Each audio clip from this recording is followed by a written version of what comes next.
নমস্কার বন্ধুরা, আজকে আমি আপনাদেরকে দেখাবো স্পাইসি চিকেন কারি রান্না। এটি খেতেও যেমন সুন্দর আর বানানোও তেমন সোজা। চলুন তাহলে আজকে দেখে নিই কিভাবে বানাবো spicy chicken curry. Spicy chicken curry বানানোর জন্য কড়ায় তেল গরম করে সর্ষের তেল দিয়ে দিলাম। এখন এর মধ্যে দিয়ে দেবো আমি, তেলটা গরম হয়ে গেছে, এর মধ্যে দিয়ে দেবো আমি অল্প চিনি। চিনি দিলে কালারটা ভালো আসবে, তাই দিয়ে দিলাম অল্প চিনি। চিনি দিয়ে একটু ভালো করে নাড়াচাড়া করে নেব।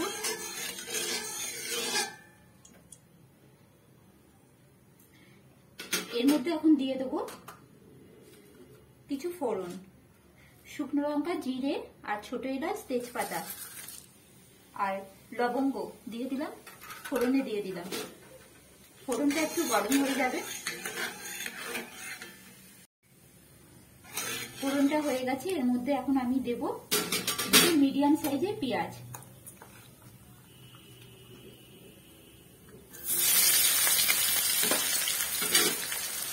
পেঁয়াজটা একটু ভালো ভাজা হবে, একটু গোল্ডেন ব্রাউন হবে, ততক্ষণ আমরা একটু নাড়াচাড়া করব। আর পেঁয়াজটা হতে হতে এদিকে আমি একটা মশলা তৈরি করে দেবো।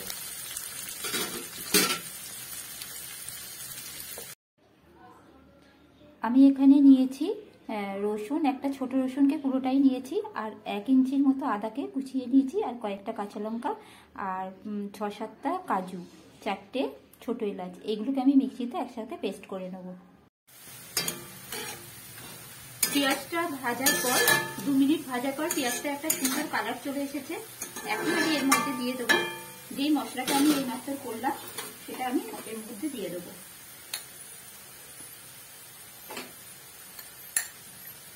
মশলাটা আমি এর মধ্যে দিয়ে দিলাম, দিয়ে ভালো করে আবার একটু নাড়াচাড়া করে নেব।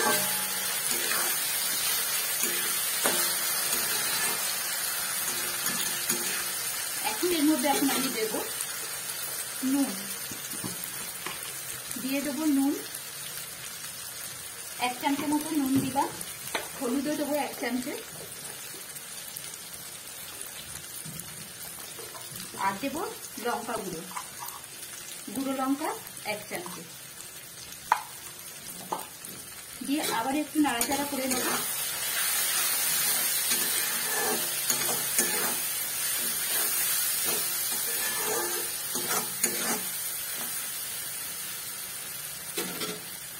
এখন দেবো ধনে গুঁড়ো 1 চামচে, 1 চামচে ধনে গুঁড়ো, জিরে গুঁড়ো 1 চামচে দেবো, জিরে গুঁড়ো 1 চামচে দিয়ে দিলাম। এবার দেবো সামান্য একটু জল,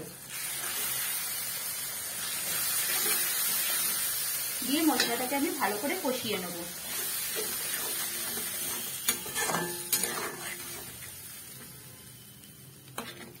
মশলাটাকে এখন 3-4 মিনিট ভালো করে একটু কষিয়ে নেব। এখন এর মধ্যে আমি দিয়ে দেব টমেটো পিউরি। একটা মিডিয়াম সাইজের টমেটোকে আমি মিক্সিতে পেস্ট করে নিয়েছিলাম, তো এটা আমি এখন এর মধ্যে দিয়ে দিলাম। দিয়ে আরো কিছুক্ষণ ভালো করে কষিয়ে নেব। মশলা যত কষানো হবে তত খেতে রান্না ভালো হবে। তো এটাকে আমি আরো কিছুক্ষণ কষিয়ে নেব, আরো 5 মিনিটের মতো এটাকে লো ফ্লেমে কষিয়ে নেব। 5 থেকে 7 মিনিট পর দেখুন দেখাচ্ছি, মশলাটা ভালো করে কষাও হয়ে গেছে আর তেলও ছেড়ে গেছে। এখন আমি ঠিক এই সময় চিকেনের টুকরোগুলো দিয়ে দেবো।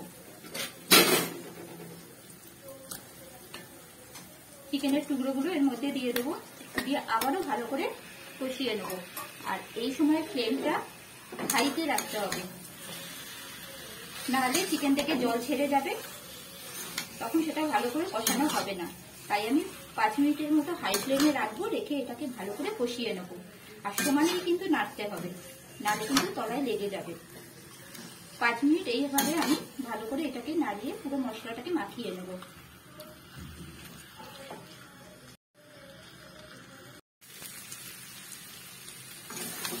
পাঁচ মিনিট কিন্তু চিকেনটাকে আমি হাই ফ্লেমে ভালো করে কষিয়ে নিয়েছি, আর এর থেকে তেলও ছেড়ে গেছে। এখন আমি এর মধ্যে দিয়ে দেবো ফেটানো দই। 2 চামচের মতো দই দেবো। যেহেতু আগে আমি টমেটো পিউরি দিয়েছি, তাই আমি দইটা 2 চামচের মতো দিলাম।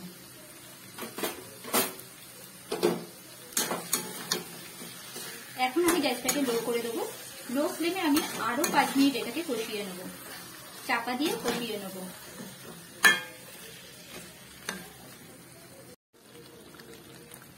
পাঁচ মিনিট পর আপনাদেরকে দেখাচ্ছি চিকেনটা পুরো কষা হয়ে গেছে আর এর থেকে তেলও ছেড়ে গেছে। এখন আমি এর মধ্যে দিয়ে দেবো অল্প একটু জল। জলটা আমি অল্প করেই দেবো। দিয়ে আবারও এটাকে আমি 15 মিনিট লো ফ্লেমে দিয়ে সেদ্ধ হতে দেবো। এতে মাংসগুলো খুব ভালোভাবে সেদ্ধ হয়ে যাবে। এখন একটু গ্যাসটা বাড়িয়ে নিলাম, গ্যাসের ফ্লেমটা বাড়িয়ে এটাকে একটু ফুটিয়ে নেবো, তারপর লো ফ্লেমে 15 মিনিট রেখে দেবো।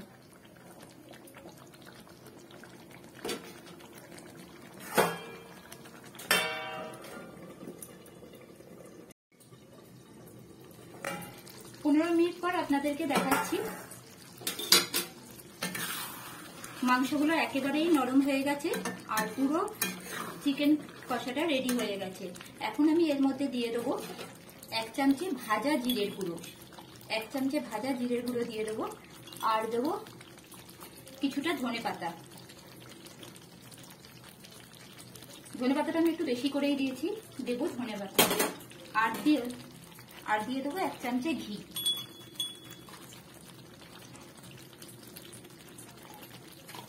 এবার একটু ভালো করে নাড়াচাড়া করে নেব।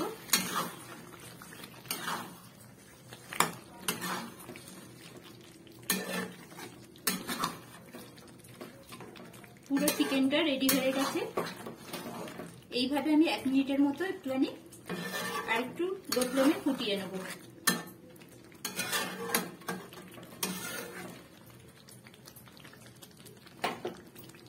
আর চিকেনটা দেখতেও খুব সুন্দর হয়েছে আর চিকেনটা একেবারেই রেডি হয়ে গেছে। এখন আমি গ্যাসের ফ্লেম অফ করে দেব।